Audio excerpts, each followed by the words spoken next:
Pete Hegseth, who was formerly most known for being the Fox News host with infidelity and drinking problems that was thrust into the national spotlight as he was picked by Trump to be the Secretary of the Department of Defense, had his Senate confirmation hearing yesterday, and I think it perfectly encompassed everything wrong with the Trump cabinet. So let's look over a few of the most contentious moments. A link to an even more thorough deep dive and write-up is in the description on my Substack, but I want to jump right in here. Do you agree that there are some orders that can be given by the commander-in-chief that would violate the U.S. Constitution?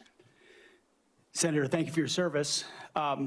But I reject the premise that President Trump is going to be giving illegal orders. No, I'm not saying he will, but do you believe there is such a thing as an illegal order that Joe Biden or any other president, Donald Trump, could give? Is there anything that a commander-in-chief could ask you to do with the uniformed military that would be in violation of the U.S. Constitution? Senator, anybody of any party Right. could give an order that is against the Constitution or against the law. Right. Okay. So are you saying that you would stand in the breach and push back if you were given an illegal order? I start by saying I reject the premise that President I Trump will be understand. giving You've done your any genuflecting illegal to him, orders but at all. This isn't a hypothetical, okay?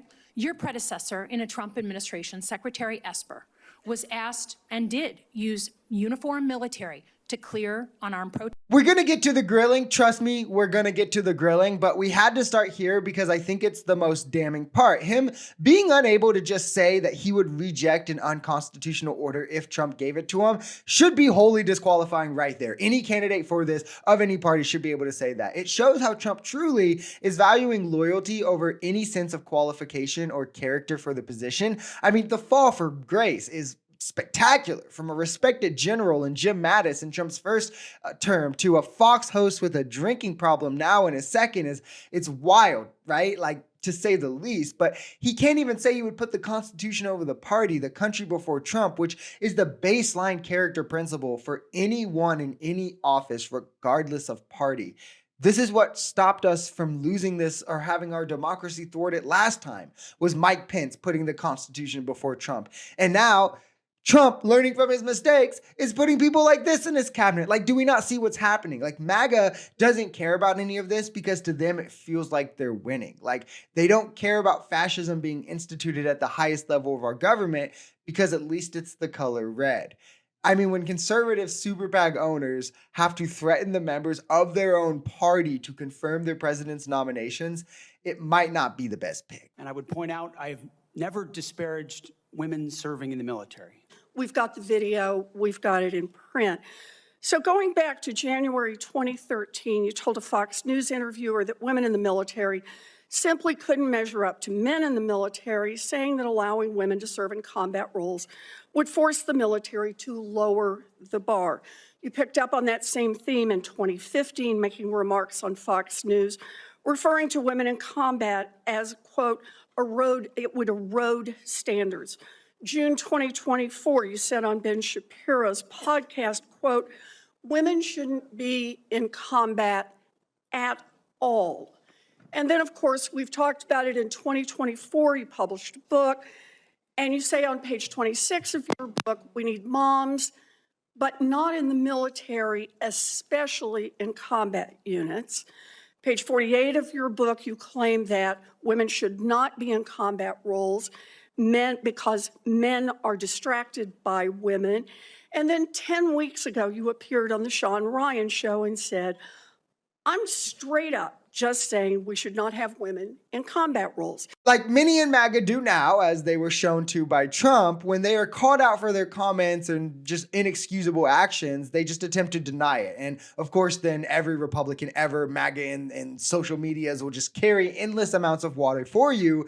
But luckily, Elizabeth Warren brought the receipts and wasn't about to let him off the hook. The truth is, especially in places like Afghanistan, Iraq, women were essential in a lot of these missions, voices to speak to the women in the villages or wherever to find out crucial information that the men might not have been able to. Just the diversity of thought they bring alone. I mean, they have different skill sets. The benefit is clear. You can see it easily, right? And those on Hegseth's side have no science, have nothing to back this. It's just prejudice. It's their masculinity that won't let them accept that, hey, a woman can do anything that I can do, And the way that they do it differently might be better in some situations. The most damning part to me, however, is his inability to even own it, because it shows he's not even sorry about it. It's not something he's regretful for, or just, said, oh, I did it in the past and I don't believe this anymore.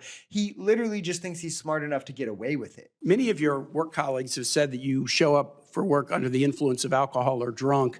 I know you've denied that, but you would agree with me, right, that if that was the case, that would be disqualifying for somebody to be Secretary of Defense. Senator, those are all anonymous false claims, and the totality They're not anonymous. The letters We've on the seen- record here. They're not anonymous. On the record, people We've who've seen worked with records me with at names Vets attached for to Freedom, them. Concerned Vets for America, and Fox News One of attributing your- to me one of being your colleagues working said- hard every day on behalf of One of my your mission. colleagues said that you got drunk at an event at a bar and chanted, "Kill all Muslims." Another colleague, not anonymous, we have this, said that you took co-workers to a strip club. You were drunk, you tried to dance with strippers, you had to be held off the stage, and one of your employees in that event filed a sexual harassment charge as a result of it.